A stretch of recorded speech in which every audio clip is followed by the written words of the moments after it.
Hello guys, आज हम आप लोगों के सामने एक टॉपिक लेके आए हैं भारत का संवैधानिक विकास। इसको हम दो पार्टों में देखेंगे। एक रेगुलेटिंग एक्ट, जब कंपनी का शासन था, और दूसरा फिर यहाँ से भारत शासन अधिनियम 1858, जब क्राउन का शासन शुरू हो गया भारत में।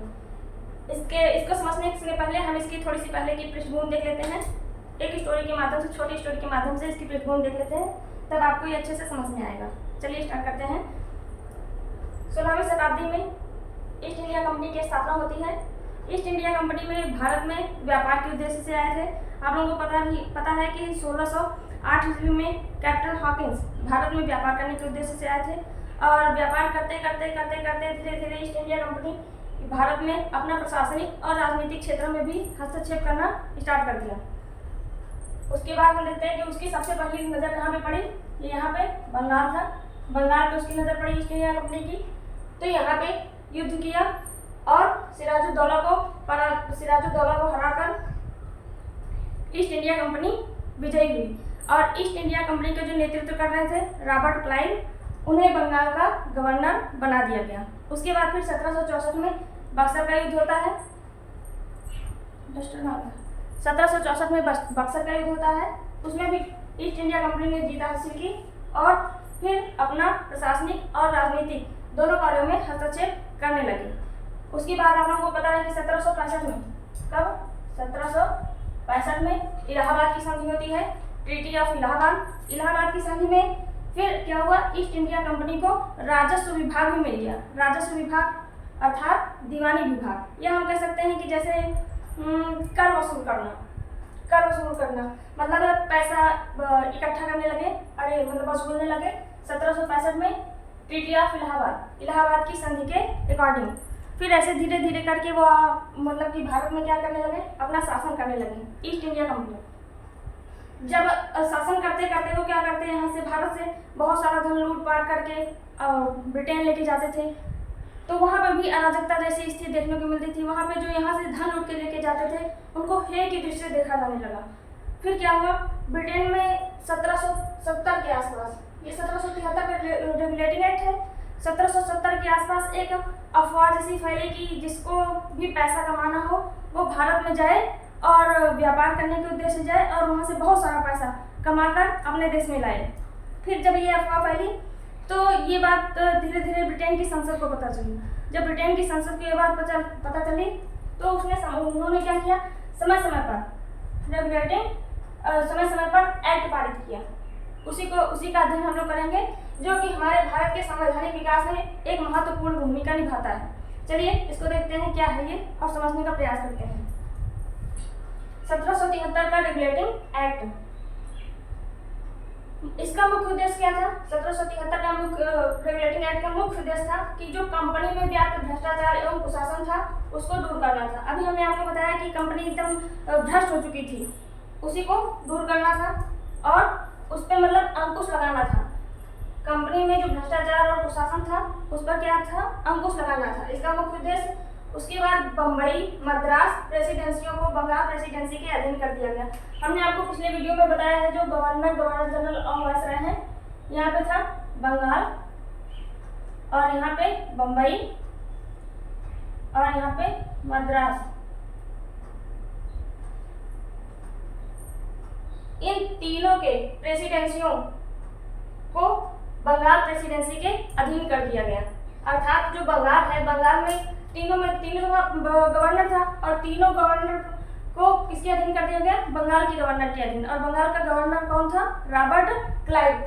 आगे देखते हैं, बंगाल प्रेसिडेंसी के प्रमुख को गवर्नर की जगह गवर्नर जनरल कहा जाने लगा। अर्थात जो रॉबर्ट क्लाइव था वो गवर्नर था और जो गवर्नर था उसको 1773 के रेगुलेटिंग एक्ट के तहत उसे क्या कहा जाने लगा, गवर्नर जनरल। बंगाल प्रेसिडेंसी के प्रमुख को गवर्नर की जगह गवर्नर जनरल कहा जाने लगा। ये 1773 के रेगुलेटिंग एक्ट के तहत है। फिर बंगाल का पहला गवर्नर जनरल वारेन हेस्टिंग्स था और उसकी परिषद के 4 सदस्य थे। अर्थात टोटल कितने सदस्य, 5 सदस्य, एक गवर्नर जनरल और 4 अन्य। कौन कौन से, फिलिप फ्रांसिस, मॉनसन, बारवेल, क्लेवेरिन। हमने इसमें एकदम खास पॉइंट लिया है, बहुत ज़्यादा डिटेल में हम नहीं जाएंगे। समझने के लिए। और 1773 के रेगुलेटिंग एक्ट के तहत 1774 में कलकत्ता में 4 सदस्यीय उच्चतम न्यायालय गठित किया गया, जिसके प्रधान न्यायाधीश कौन थे? सर एलिजा इम्पे थे। 1774 में कलकत्ता में 4 सदस्यीय उच्चतम न्यायालय का गठन किया गया, जिसके प्रधान या मुख्य न्यायाधीश कौन थे? सर एलिजा इम्पे थे। फिर आता है 1784 का ईस्ट इंडिया एक्ट। इसमें देख लेते हैं कौन कौन से प्रमुख पॉइंट हैं। इस एक्ट के तहत द्वैध शासन की शुरुआत हुई। देखिए एक शब्द आया द्वैध शासन, जो 1858 तक रही। द्वैध शासन से तात्पर्य ही है कि दोहरा शासन, दो लोगों का शासन। देखिए द्वैध मतलब दो शासन, दो लोगों के हाथ में सत्ता होना। ये द्वैध शासन की शुरुआत कब से हुई? रॉबर्ट क्लाइव के समय से। 1765 में जब इलाहाबाद की संधि होती है, 1765 से 67 के बीच में भी ये द्वैध शासन था। देखिए क्या होता था, अंग्रेज जब यहाँ पे अपना राजनीतिक और प्रशासनिक दोनों कामों में हस्तक्षेप करने लगे, उसके बाद 1765 में भी हमने आपको बताया इलाहाबाद की संधि होती है। तो 1765 में इलाहाबाद की संधि में क्या हुआ कि अंग्रेजों को राजस्व विभाग भी प्राप्त हो गया।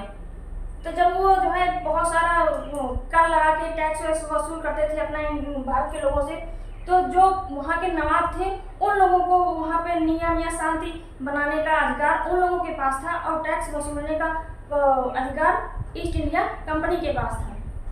तो दो लोगों के पास शासन सत्ता थी। वैसे ही यहाँ पर भी द्वैध शासन की शुरुआत हुई, अर्थात कंपनी के हाथों में भी और थोड़ा थोड़ा ये ब्रिटिश संसद के हाथों में भी, क्योंकि ये सब जो एक्ट है, ये कानून है, कौन लाया था? ब्रिटिश संसद। किस लिए लाई थी?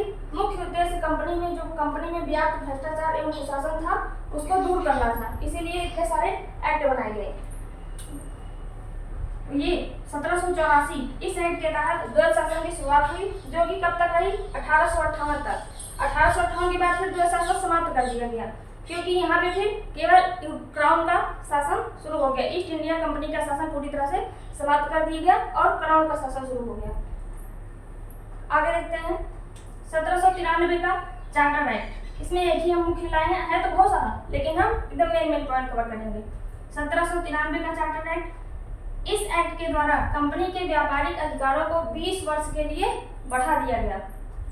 अर्थात जो मतलब ये कर दिया गया कि कंपनी 20 वर्ष तक अभी और अपना व्यापार कर सकती है। एक्ट के तहत बोर्ड ऑफ कंट्रोल के अधिकारियों को वेतन भारतीय कोष से मिलने लगा 1793 के एक्ट के तहत। उसके बाद आता है 1813 का चार्टर एक्ट। इस एक्ट के अंतर्गत कंपनी के भारतीय व्यापार के एकाधिकार को समाप्त कर दिया गया, किंतु चीन से व्यापार और चाय के व्यापार का एकाधिकार बना रहा। और उसके बाद 1813 के ही चार्टर एक्ट के तहत भारतीयों की शिक्षा के लिए 1 लाख रुपए खर्च करने का निर्देश दिया गया। आगे देखते हैं। फिर 1813 के चार्टर एक्ट को अगले 20 वर्ष के लिए फिर से बढ़ा दिया गया। देखिए 1813 में 20 करेंगे प्लस 20 तो आ जाएगा 1833। 1833 का चार्टर एक्ट, इसको देख लेते हैं। अंग्रेजी शासन के दौरान संविधान निर्माण के कुछ धुंधले संकेत मिले। दूसरा, बंगाल का गवर्नर अब भारत का गवर्नर जनरल बना दिया गया। भारत का प्रथम governor general Lord William Bentinck. 1833, देखिए हमने आपको पिछले वीडियो में पढ़ाया है, उसको आप देख लेंगे तो अच्छे से समझ में आ जाएगा। हमने आपको एक वीडियो अभी अपलोड किया जल्दी में, उसमें था गवर्नर जनरल और वायसराय। जब आप उसको देख लेंगे तो आपको ये सब पूरा क्लियर हो जाएगा। बंगाल का गवर्नर अब भारत का गवर्नर जनरल बना दिया गया।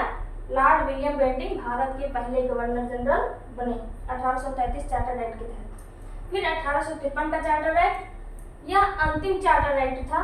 बंगाल के लिए लेफ्टिनेंट गवर्नर जनरल नियुक्त किया गया।